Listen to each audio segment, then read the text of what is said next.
માં યશોદા તો લાલાને ખોળામાં લઈ પેલા એને સાડીના છેડાથી લૂછવા લાગી, કેમ કે માં હોય એ તો બાળક ઉપર ખૂબ પ્રેમ વરસાવે.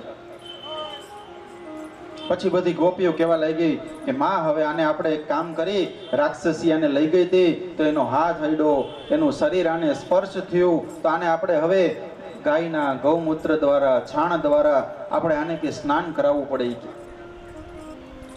લાલાને આખા શરીર ઉપર ગાયનું છાણ ચોડી દીધું, ગૌમૂત્રથી એને સ્નાન કરાવ્યું. શરીરને પવિત્ર કરવા માટે ગૌમૂત્ર જેવું કોઈ ઔષધ નથી. ગાયના ગૌમૂત્રમાંથી અનેક ઔષધિઓ બને છે.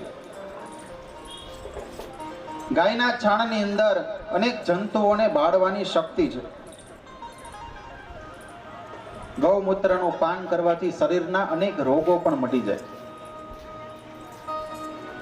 આપણે ઘણીવાર જોઈ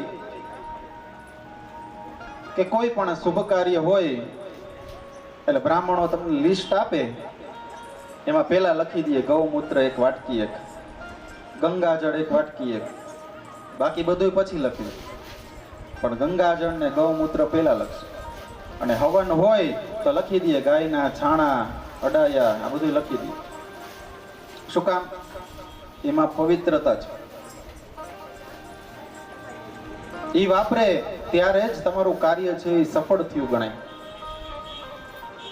અને કોઈ એમ કહે કે મારા હાથની જે રેખાઓ છે એમાં પૈસા કે ટકતા જ નથી, દાદા હું આટલું કમાઉં છું પણ કે પૈસા નથી ટકતા, તો એક માત્ર અનુભવ, ગાયનું છાણ તમારા હાથમાં લઈ અને આ રીતે આમ કરીને ચોપડી દો, પછી અઠવાડિયા પછી તમારા હાથની રેખા જોજો કેટલી બદલી જશે.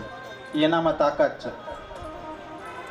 33 કોટી દેવતાઓ ગાયની અંદર સમાયેલા છે.